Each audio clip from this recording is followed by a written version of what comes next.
Oh wow, a video about how much I love something instead of how bad something is. Bet it'll do poorly in YouTube's algorithm. Let me start off by saying that I do not consider myself an anime fan. Actually, I don't think I'm being clear enough. I do not like most anime. From a completely subjective standpoint, I usually find the dialogue distractingly wordy, the character designs unappealing, and the animation to be painstakingly excessive or befuddlingly scant. But let me tell you something. When I do find an anime that hits the right spot, it hits. A few examples of anime I've enjoyed are Trigun, Cowboy Bebop, Panty and Stocking with Garter Belt, and the Battle Angel Alita OVA. I've taken an interest in older anime such as Akira and Ghost in the Shell, but none of the new stuff tickles my fancy. That is until Cyberpunk Edgerunners came out. Oh boy, this show is an absolute banger. As a fan of the game and a general viewer, I could not get enough of this anime. You know it's a good anime when I keep watching the series despite the usual anime style storytelling tropes creeping in every once in a while. And I'm going to give you a fair warning. This video is less about the objective writing of Edgerunners and more about what I love about it and why I enjoy it. Also, spoilers for both Edgerunners and 2077. So if you want to know if I recommend experiencing either, yes, go play and watch both. Wow, where do I even begin? I guess the first thing I can say is that I love the attention to detail and the cohesive nature of the art style and environments. It was such a blast watching the show and pointing out all the in-game locations, characters, and factions that appeared. I found myself gasping and pointing at the screen when I recognized something from the game, such as the Tiger Claws, Rogue and Afterlife, or Corpo Plaza. It also is a testament to the game's world building, as the game does a wonderful job establishing a set of rules and expectations about how Night City operates, and the anime takes the foundation and sets up new characters in a world that already exists. For example, 2077 makes it a point that Night City is a crime-infested hellhole where crime and violence can burst out of nowhere. In the first episode, David and his mother are talking, and in the background, a car with tinted windows starts to slide into frame. Me, being savvy with the game's world building, noticed the car and called the drive-by that was about to happen. When you understand the world's rules in which you are writing in, you can give fans of the world a rewarding watching experience. Another, more traumatic and tragic example is the appearance of Adam Smasher in the series finale. Fans who are privy to the background of this character know that whenever he shows up, people are going to, at the very, very, very least, be gravely/mortally wounded. Slight tangent. This anime does a lot to rebuild Adam Smasher's reputation. In 2077, he's built up as the ultimate monster that is going to tear you a new asshole, but by the end of the game, you turn him into an absolute chump because you've leveled everything up.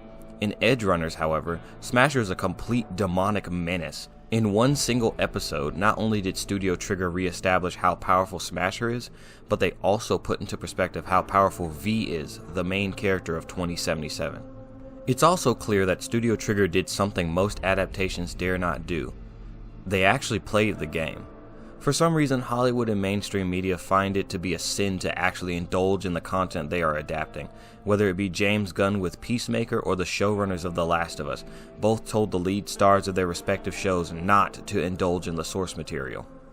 But Studio Trigger said, nah, we doing a whole line of Cyberpunk, baby. David Martinez, the main character of Edgerunners, is equipped with an implant called a Sandevistan, which causes him to have inhuman reflexes and gives him insane speed. Guess what? You can buy this implant in the game and use it. Later in the series, David gets an implant that allows him to shoot a rocket from his arm that blows his enemies' heads clean open. Guess what? Not only can you get that implant and use it, but you can also combine it with the Sandevistan just like David did.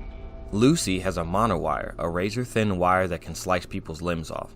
You guessed it, it's available to use in the game and it does exactly what it does in the show.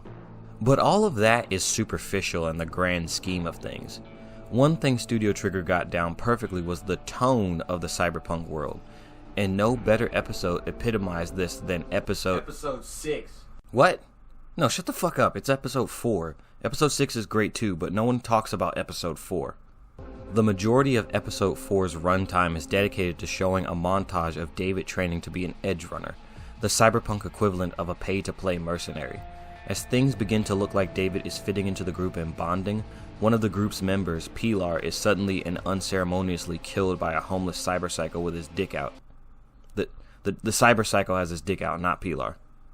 I'll explain what a cyberpsycho is later, just don't sweat it right now.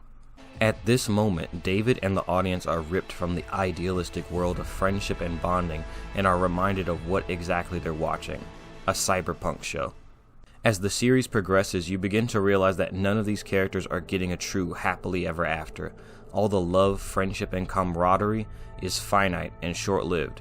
Nothing lasts forever in Night City. In Episode 6, David's mentor Maine succumbs to cyberpsychosis, a mental condition that causes a person to lose grip of their humanity and slip into insanity after installing too many cybernetic implants. After several moments where he loses control, he finally lets the psychosis take over when his lack of control gets his girlfriend Dorio killed. He takes on legions of NCPD officers and MaxTac operatives before David reaches him. Realizing that it's all over for him, Maine tells David to keep moving. He wants David to keep the spirit of the group alive. After Maine's death, David is left without guidance, and without this guidance, he ends up going down the same path as Maine. This sense of finality is something that is shared with the game as well. Unlike games like Mass Effect and Saints Row, where a character can be called up or talked to after their quest chain is completed, in 2077, you find that there is no opportunity to catch up with a good chunk of the characters you've met during the multi-hour storyline. Either because they die, leave Night City, go into hiding, or choose to terminate all contact for business reasons. It feels like the phrase, "here for a good time, not a long time," was made into a storyline. The showrunners know how to handle things with nuance and subtlety, unlike most modern media. For example, one of the characters in Edgerunners, Faraday, is a flamboyantly dressed fixer who goes relatively unmentioned in 2077. For the vast majority of the show, I thought nothing much of him outside of his sly nature and cunning. But then one scene seemed to come out of nowhere. And I just remembered saying out loud, why the fuck is this man stroking this dude's neck like that? The show continued as if nothing happened. It wasn't until after I finished the show that I looked at online discourse and realized what happened. Faraday is gay. I'm so used to Hollywood signposting whenever a gay character shows up that when a gay character who actually behaves like a human being makes an appearance in a show, I think he's straight. The show handles sexuality, violence, and nudity with the same gloves the game does as well. In the dystopian future, the human body has lost all of its sanctity. Characters show no shame in being nude around others. Sex is openly discussed and casualized, even commodified. People are killed and injured on a massive scale and characters die, but none of the main characters besides David ever really bat an eye at it. But under this veil of disconnection, Edgerunners in 2077 are all about the human experience. The connections made with those around you and the bonds that transcend flesh and technology. I know I'm sounding all artsy-fartsy and stuff, but I promise you this is what I see in Edgerunners. It even handles romance with nuance. It would have been easy to set up a love triangle with two girls fighting over the affection of the main character, but instead they have Rebecca, a fan favorite and lovable rebel girl, having a clear and unambiguous attraction towards David, but her attraction is not reciprocated. Instead of making Rebecca bitchy and antagonistic towards Lucy and David, the writers made Becca a character who is emotionally supportive of David. She helps him save the woman he loves because Rebecca knows Lucy makes David happy, and Rebecca cares more about David's happiness than her being with David. And the anime ends with a hell of a gut punch that is only befitting of the cyberpunk genre and franchise. The saddest part is that, if you've played the game, you know that the finale is a foregone conclusion. David finds himself face to face with Atom Smasher, the boogeyman of Night City who nearly killed one of Night City's other legends, Johnny Silverhand. Since the anime takes place before the game, we already know how this is going to go down. But I have to be honest, I did not expect it to end like this. Rebecca gets literally flattened by Smasher in what has to be one of the cruelest and most unusual deaths I have ever witnessed in my life. This man, Smasher, plummeted to the earth from low orbit and stomped on Becca, and before I can even recover from that, he hands David's ass to him on a silver platter and says fighting him was simply fun. He found the fight of David's life to be enjoyable. Yeah, I'm fighting for my life. Y'all killing me with this. Speaking of the finale, let's talk about how this is the first anime series to make me feel emotional. Not cry, but emotional. Good try though. And to do that, I need to talk about my favorite character, Lucy. Forget what Jennifer Lawrence said. I remember when I was doing Hunger Games, nobody had ever put a woman in the lead of an action movie because it wouldn't work.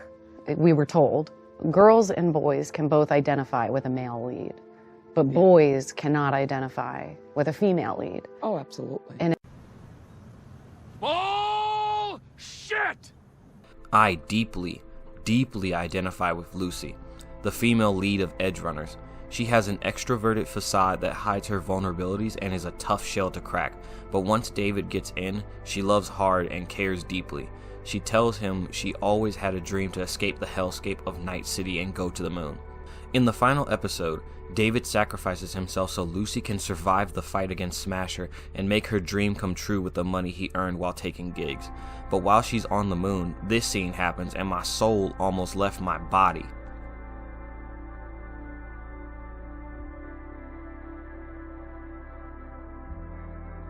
That scene is just fucking heartbreaking, dude. It's a nice callback to when they first met, but also a tragic reminder that the one she loved sacrificed himself so she could be there. But it means very little to Lucy because she wanted to be there with David. Cyberpunk Edgerunners was a blast to watch. Unlike Sonic the Hedgehog 2, where I enjoyed about 3/4 of the movie, Edgerunners was a show that I enjoyed 100% of. This is how you do adaptations right. There's no need to change and modify it for mainstream appeal or whatever fabricated reasoning they want to make up. Oh, don't worry, I am still working on you. I just need to take my time. I know we're not getting a second season of Edgerunners, but I would love for Studio Trigger to make another series in the Cyberpunk universe. I apologize for my disconnected rambling, but Edgerunners was a show I've been wanting to talk about for a long time. I hope you enjoyed the video, and if you'd like to support me and check out a novel from an indie author, hit the link in the description and take a look at my sci-fi military series, Blur Havoc. It would be much appreciated. Thank you all for watching, and I will see you next time.